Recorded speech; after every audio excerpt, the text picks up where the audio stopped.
Minuras recebe hoje o secretário de Cidadania e Justiça do Distrito Federal, João Carlos Souto, que também é procurador nacional da Fazenda e professor de Direito Constitucional. Mas antes eu converso com Wander Filho, bibliotecário por formação. Ele é um apaixonado pela cultura por natureza. Wander está preparando seus primeiros livros. Vamos conhecer um pouco mais sobre o autor.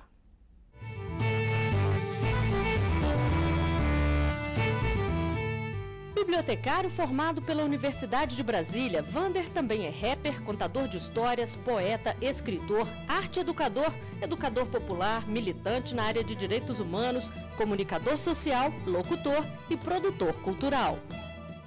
Wander, obrigado por aceitar nosso convite. Já deu para perceber que cultura é com você mesmo, né? Sim, eu sou apaixonado pela cultura, sobretudo pela cultura popular também. E isso diz muito do que eu gosto de escrever, do que eu leio, do que eu consumo como cultura também. Então conta um pouquinho como é que começou essa paixão toda pela cultura. Você é bibliotecário, veio daí ou já tinha essa paixão antes? Não, já tinha. Eu tive a sorte de ter uma mãe que era uma mãe que via cultura em tudo também. A minha mãe era uma pessoa que me botou para ler desde cedo, me incentivou a escrever desde cedo também. E outras coisas, a cantar, a tocar um instrumento, filmes, música. Então eu cresci nesse ambiente onde eu era estimulado. Isso fez com que quando eu chegasse à universidade, isso crescesse exponencialmente. Isso é muito bacana.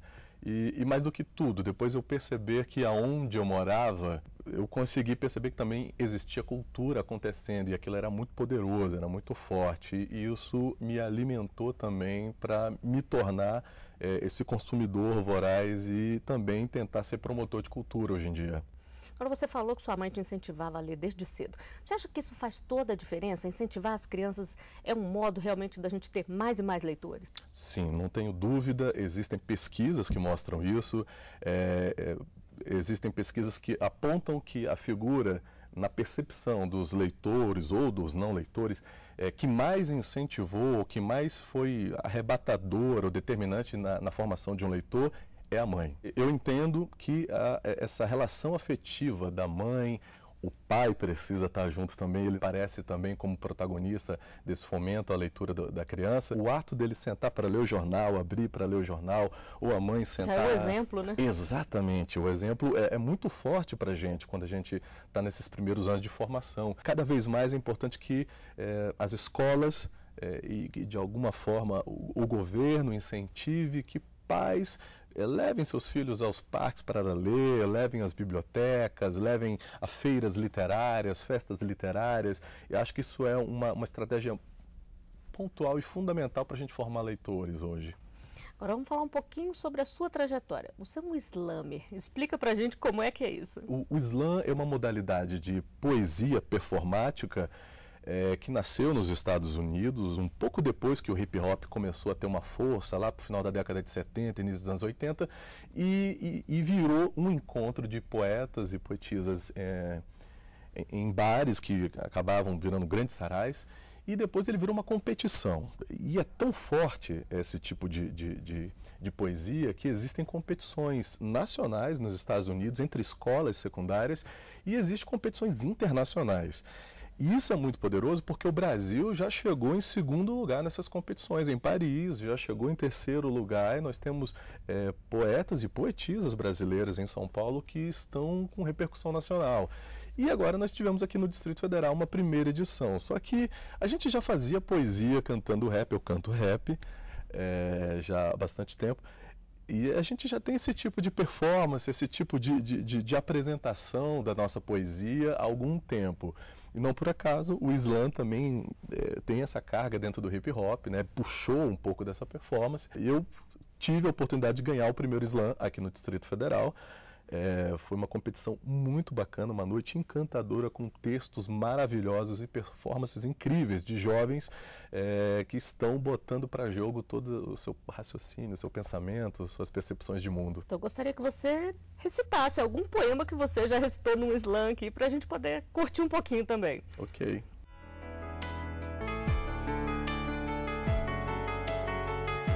Eu sou um repórter do povo, de novo, líder em audiência, competência no relato do fato, nato rimador, rato na ideia, pra plateia, do princípio da Pangeia até a diáspora, sem máscara, original de fábrica, tipo da raiz da macaxeira brava só pra quem cava fundo, oriundo do submundo eu deixo o corcundo quem não se movimenta na esquiva.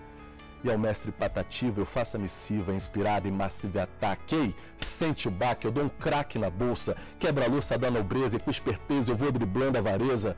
Quer colar na banca? Firmeza, mas o perfil é de caçador e não de presa, é tipo represa com a maldade. Eu cultivo a sagacidade para não virar boi de piranha na cidade grande, porque aqui a filosofia se expande. É tipo Gandhi e Malcolm X nos beats de The FX. Não tem como ficar sem se divertir vendo isso, né? Você aproveita a sua experiência de rapper, de músico, de produtor cultural para poder fazer o slam.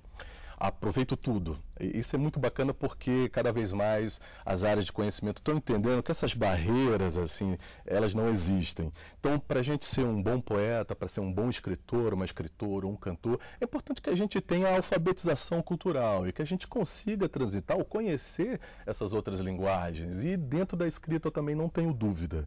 Isso ajuda muito, isso faz com que você seja mais rico na sua produção. Isso me ajuda muito. E você é organizador e curador do primeiro Flipper, que vai acontecer no segundo semestre na Ceilândia, aqui no Distrito Federal, Festival Literário Internacional das Periferias. Eventos como esse ajudam a incentivar ainda mais leitores e escritores também?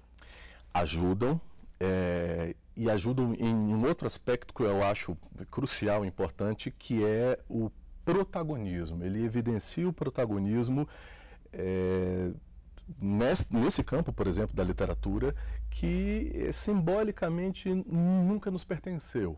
Simbolicamente. Então, quando a gente se propõe a fazer um festival literário com autores das periferias, poetas, poetisas, dramaturgos, músicos, escritores no geral, dentro das periferias, e essas personalidades ganham protagonismo, vão ser os convidados, vão sentar para dizer como é que foi seu processo criativo. Isso fortalece muito a autonomia, o empoderamento do cidadão. Este ano, no Brasil, terão aproximadamente uns 350 festivais literários em todo o país. Isso é muito bacana. Mas desses, 0, alguma coisa tem um perfil como esse. Então a proposta, por exemplo, da Flipper é que isso se fortaleça. Existe um evento que aconteceu em Canoas que foi um encontro de autoridades das periferias do mundo. Olha que incrível isso. Isso fortalece cada vez mais o protagonismo. Existem alguns estudiosos que dizem que as novas soluções para o mundo não virão dos grandes centros. Esse protagonismo irá surgir, estão surgindo como pequenos projetos que estão florescendo nas periferias. Então a gente acredita muito nisso. A Flipper é fruto desse ideal. E quem sabe a gente fundar dentro desse evento uma academia de letras da periferia também, que aí a gente consegue colocar nossos textos, nossas ideias, nossas questões, todas para o grande público apreciar. Então vamos falar um pouquinho sobre as suas obras agora que você está preparando. Vão ser lançadas no segundo semestre? Exato. Estamos terminando alguns aspectos dela. São 2 obras, uma endereçada a estudantes de biblioteconomia, um pouco específico, mas eu me vi numa situação onde em algum momento alguém me disse que era muito importante estudar e aprender de tudo. Quando eu entrei na universidade, eu levei isso tão a sério que eu passei 12 anos estudando. Gostou bastante. Gostei muito, aproveitei bastante, mas esse tempo todo me fez enxergar muitas coisas que eu considero que hoje estão um pouco perdidas. Então, eu gostaria muito de conversar com os estudantes de biblioteconomia. Eu tento estabelecer sempre um diálogo com eles e contar um pouquinho da minha trajetória, da minha formação, o que foi importante, o que foi determinante para a minha profissão hoje. E o outro livro é um livro de poesias reunidas. Como eu falei, eu já escrevo há algum tempo, estou fazendo uma seleção, mas a proposta é que a gente publique em e-book. E uma outra coisa que é publicar por algumas editoras sociais no Distrito Federal. Existem algumas que estão ganhando corpo e é fundamental para essa área editorial da cidade, e são editoras de periferia também. Então é uma proposta realmente que quer casar com a sustentabilidade e com esse protagonismo de periferia. Você falou que vai publicar em e-book. Esse é um segmento que tem crescido muito para os escritores? tem crescido muito. Nós temos exemplos de escritores que hoje não precisam mais de uma intermediação para publicar o seu livro. Isso facilitou muito a relação do escritor com a sua obra, o processo de publicação. O preço vem bem mais barato também. Eu acho que são soluções desse novo milênio. É importante que a gente se aproprie delas. Eu acho também que a gente vai conseguir encontrar um meio termo aí para o e-book e para o livro impresso. A gente está falando de sustentabilidade, problemas climáticos. Eu acho que em algum momento a gente vai ter que pensar isso, essa coisa da impressão. Mas o e-book tem crescido e, sobretudo, eu acho que é importante. Quem é produtor cultural, trabalha com a área de livro-leitura, quem é professor, gestor público, tem que entender também que nós temos aí a terceira maior população de jovens nativos digitais no mundo, né? Tem lá Estados Unidos, tem a China, Rússia, acho que o Brasil está em terceiro lugar. E nós temos que entender que o e-book é uma realidade. Tem que aproveitar esse mercado. Exatamente, né? O mercado e também essa nova forma de leitura. Temos que nos adaptar, criar formas criativas de ensinar, de formar novos leitores com e-book. Eu sou fã de quadrinhos. Existem quadrinhos hoje que têm recursos que eram inimagináveis na minha época. Então, a gente pode usar isso como uma nova proposta de leitura de mundo também. Sempre a favor dos escritores. Sempre a favor dos escritores e dos leitores. Exatamente. Acho que vamos encontrar o equilíbrio. Wander, muitíssimo obrigada pelo bate-papo aqui. Sucesso com os livros que você vai lançar no segundo semestre. O Iluminuras vai a um rápido intervalo e volta já já com a entrevista com o secretário de Cidadania e Justiça do Distrito Federal, João Carlos Souto.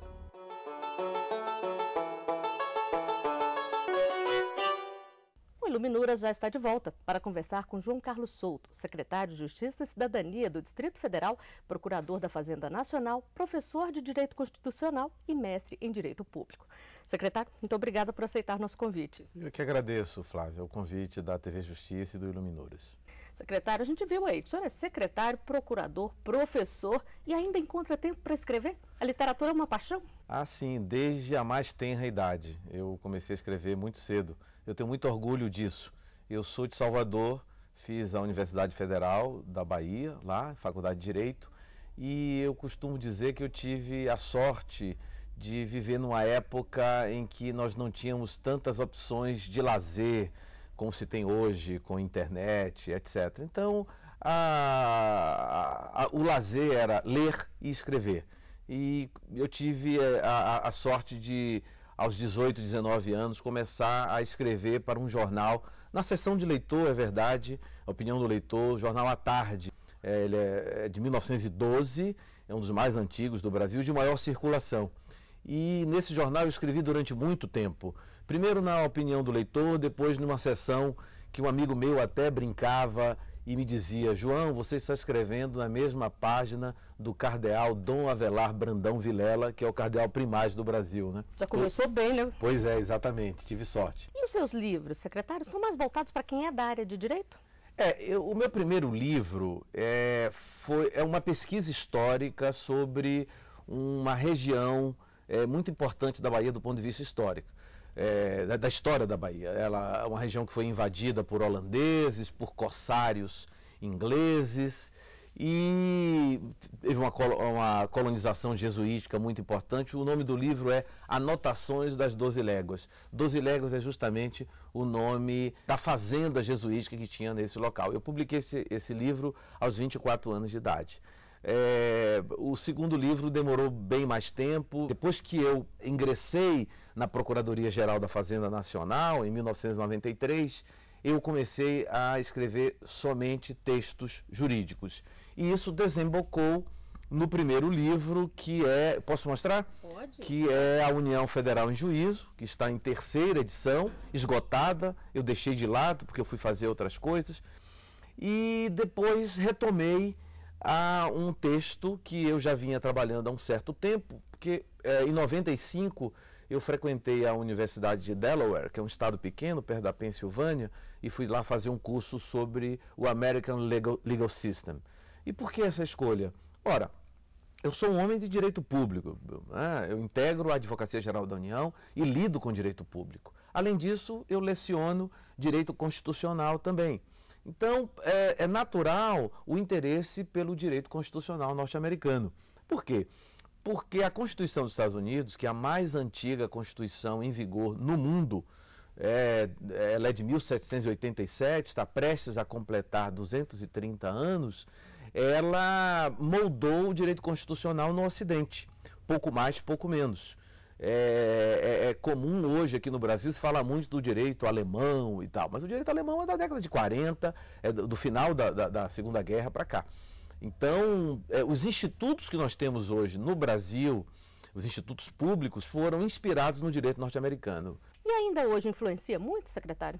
Influencia. No passado influenciou mais, mas ainda influencia com certeza. Até porque pela expertise que a Suprema Corte dos Estados Unidos tem. Eu disse há pouco que a Constituição norte-americana é a mais antiga do mundo. E a Suprema Corte é a mais antiga Corte de Justiça em funcionamento no mundo, tratando de um documento mais antigo, de um documento constitucional, e dentro de uma democracia que é a mais sólida de todo mundo. Né? Então, há com certeza uma influência. Eu vou dar um exemplo de uma influência recente da Suprema Corte no que diz respeito ao direito. Aliás, vou dar dois exemplos. Um é a ação afirmativa. As cotas que hoje nós discutimos e que há uma legislação no Brasil, ela é fruto da chamada Affirmative Action, que é a ação afirmativa do direito norte-americano. Outro exemplo, a emenda constitucional 4504, a reforma do judiciário, ela introduziu a súmula vinculante. Eles não usam essa expressão, mas tem fundamento nos precedentes do direito norte-americano. Outra influência do direito norte-americano que foi recentemente, num período histórico, 11 anos, é algo extremamente recente, né? A repercussão geral no recurso extraordinário. A emenda 45 introduziu isso na Constituição. A repercussão geral é fruto também de uma praxis já longeva do direito norte-americano da Constituição, no sentido, porque o ministro, que eles chamam de Justice da Suprema Corte, ele tem o poder, a prerrogativa de analisar um processo e dizer: esse aqui eu não vou conhecê-lo porque ele não é relevante o bastante. E até 2004 nós não tínhamos isso no direito brasileiro. Praticamente, eu não vou aqui exagerar, nem tanto ao mar, nem tanto à terra, mas todo e qualquer assunto chegava ao Supremo Tribunal Federal. Então, a repercussão geral veio justamente organizar e dar maior razoabilidade ao sistema. Tudo isso está aí no seu livro? O livro cuida disso, a Suprema Corte dos Estados Unidos, a segunda edição, é bom que se diga.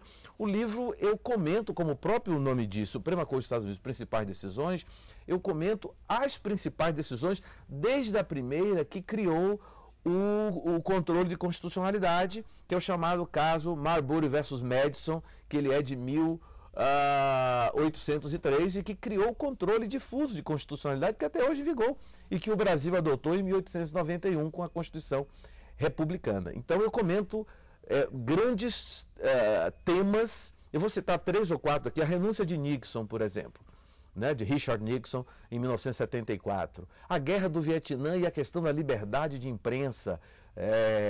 O New York Times publicou alguns documentos secretos, chamados The Pentagon Papers, relativos à Guerra do Vietnã. Isso levantou um debate jurídico enorme nos Estados Unidos. Então, tudo isso é importante, tudo isso é real. E, por fim, eu comento também os casos do Guantánamo Bay, que dizem respeito ao período posterior ao 11 de setembro, quando os Estados Unidos passaram a adotar uma doutrina de segurança nacional bem mais ativa do que antigamente. E uma curiosidade é que essa é a única obra escrita em português sobre a Suprema Corte Americana? Exatamente, é a única obra especificamente sobre a Suprema Corte. É possível encontrar aqui e ali, em autores esparsos, uma outra menção, mas uma obra tratando exclusivamente desse tema, ela é a única. E eu quero dizer que 98% da bibliografia utilizada é estrangeira. Eu não utilizo autores nacionais, claro, sem nenhum demérito, até porque os autores nacionais não comentam especificamente todos ainda sobre exatamente, isso. Né? Então e eu faço algumas citações em inglês e as traduzo.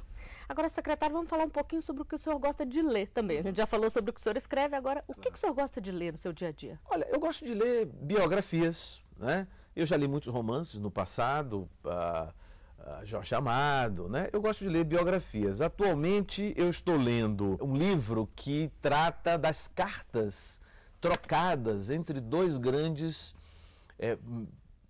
políticos norte-americanos. O ex-presidente John Adams, que foi o segundo presidente dos Estados Unidos, depois de George Washington, e aquele que o sucedeu, que é Thomas Jefferson, que é muito conhecido, não é? E a mulher do Adams também, a Abigail Adams. Então é interessantíssimo, é um livro que retrata uns Estados Unidos do final do século XIX, muito rico, a formação dos Estados Unidos. E eu gosto também de escrever sobre biografia. Eu tenho um texto publicado na Revista Legislativa do Senado, Revista de Informação Legislativa, que é uma revista muito boa, circula desde 1963. Eu trato do João Mangabeira. João Mangabeira foi um grande jurista brasileiro da década de 30. O título do artigo é João Mangabeira Múltiplo.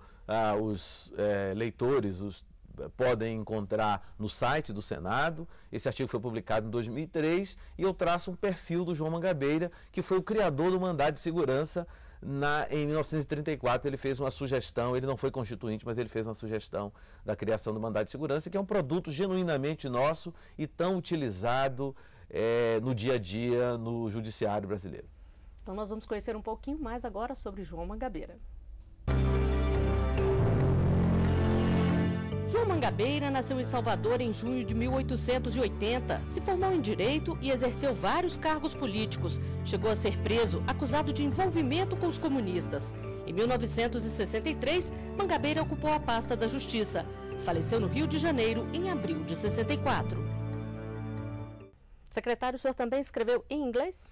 Eu tenho uma obra, um opúsculo, na verdade. O texto é The Advocacy General of the Union in Brazil, Advocacia Geral da União no Brasil.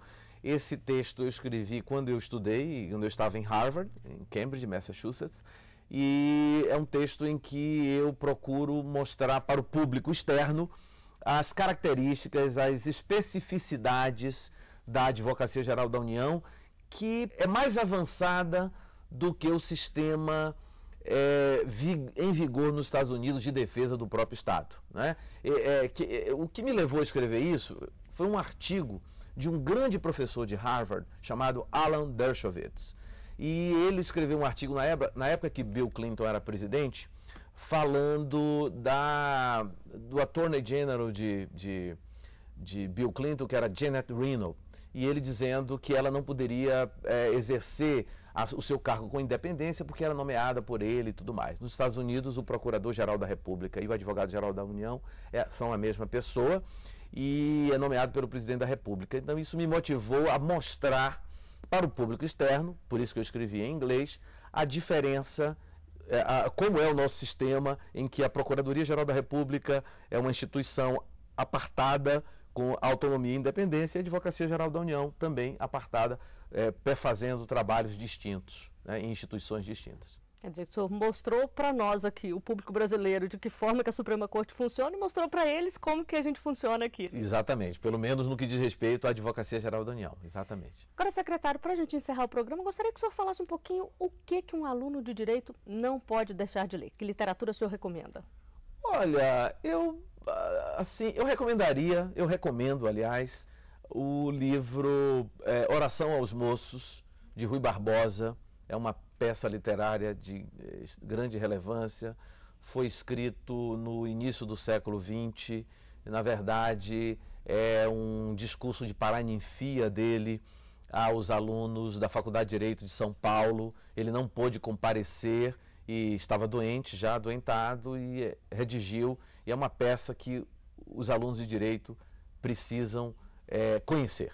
Secretário, muitíssimo obrigada pela sua entrevista aqui, por dividir conosco os seus conhecimentos, e obrigada também a você que acompanhou o Iluminuras de hoje. Se quiser rever este e outros programas, basta acessar tvjustiça.jus.br. Tchau!